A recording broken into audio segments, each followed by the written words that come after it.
Now, we are going to head to Terrebonne because voters there have elected a new MNA.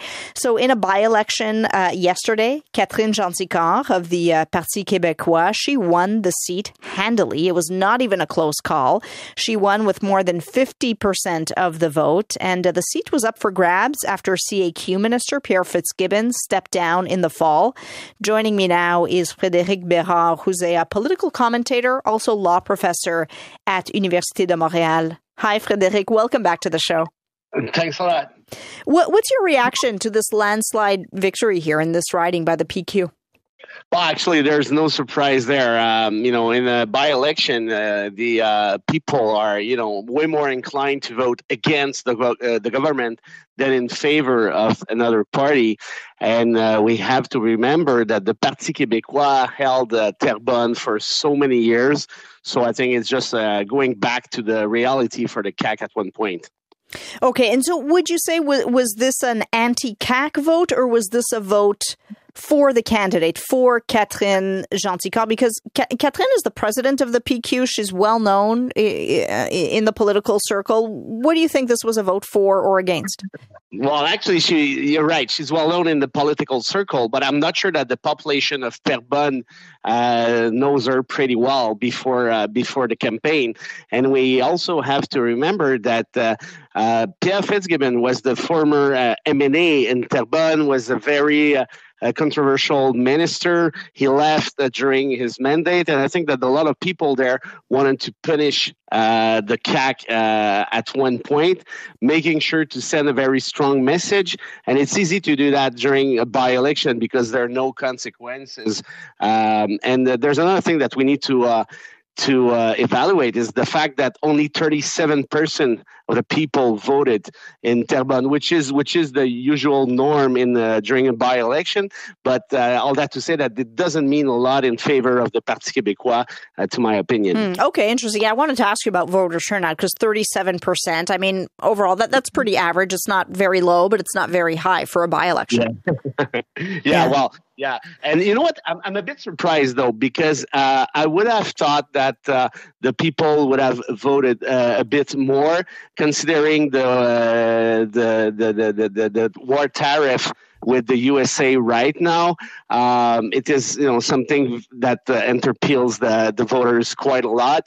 So I'm a bit disappointed that so many people decided to stay home instead of using their right to vote.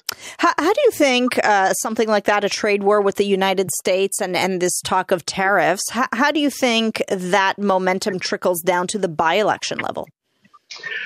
Well, actually, that was the only thing that was unclear for me because the Parti québécois is the only party in Quebec right now who decided not to fight back in terms of tariff. They decided to say, well, we don't do anything. We're going to wait till it's over. And don't forget that the Parti québécois is also promising right now a referendum. So I thought that would have played against the PQ quite a bit.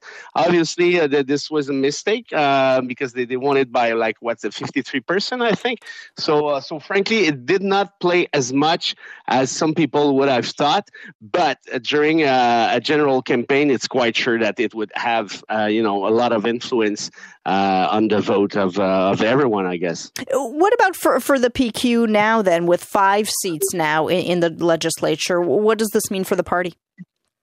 Well, it's pretty good for them because, having only 4 MNA is quite demanding because they can't be everywhere every time. They have to choose the thematic. They have to choose the commission they're going to work on it. And also they were 4 white men in their 40s.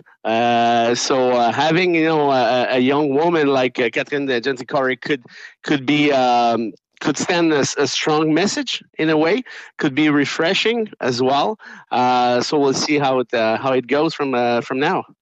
What about the results here for the Liberal Party and Québec solidaire? I mean, with more than 22,000 votes coming in, the Québec Liberal Party not even getting 2,000 votes. I mean, they're at about 1,800 votes. Québec solidaire barely getting out 1,000 votes. What does this signal to those parties? Well, if I was a liberal, I would not be too much disappointed in the sense that they don't have any leader right now. And we have also to remember that the Liberal Party was never very strong in Terrebonne. They probably never won it. I'm sure they never won it actually since like maybe the 60s.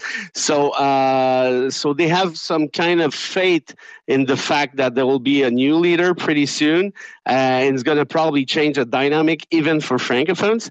But as for Québec Solidaire, I think that we could call it probably a disaster. This party is going down and down and down. Gabriel Nadeau-Dubois just came back from his parental leave. Yeah, he was off for 3 months.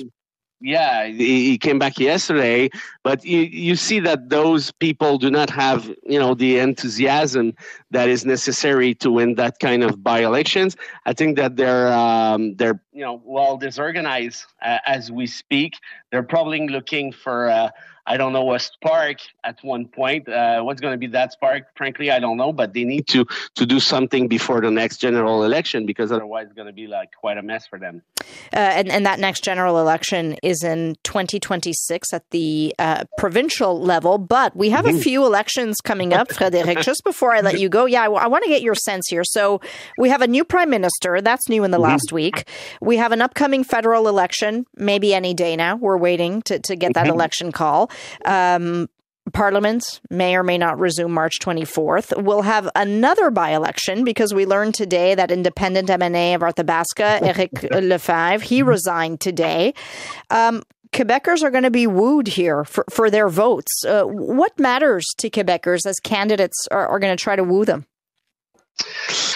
That's very, very good question. As for Éric Lefebvre, this is rude, eh? I think that he could have, left a few months ago, and we could have saved a lot of money having, those two by-election at the same time. As for the federal election, obviously, all the picture, all the backyard is changing so fast with Trump at power in Washington. You just take a look to the last survey. The Liberal Party at the federal level is quite in advance right now, which is very, very, very surprising. Remember, maybe 6 weeks ago, everybody thought that was the end of that was the end, not the end of the Liberal Party, but they had no chance to win. Now they do as a majoritarian government, which is quite surprising, and you can see that Pierre Poilievre is not there anymore. I mean, he was counting on Trudeau's weaknesses. He was counting on the carbon tax. Now those two are gone in a way. So he's trying to reshift his campaign.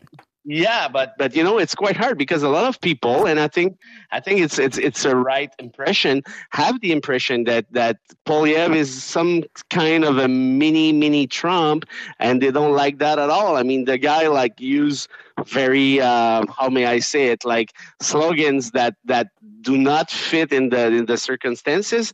So I think that they're looking for something more serious, and maybe that Mark Carney for them is the answer. Might not be perfect. They might be tired, exhausted of the Liberal Party, but they're telling themselves, well, maybe we could stick with the Liberal instead of trying something new at this stage. Yeah, so much is moving so quickly, Frédéric. I don't know how you're going to get any sleep in 2025, but I'm sure we'll speak again. Thank you so much for your expertise.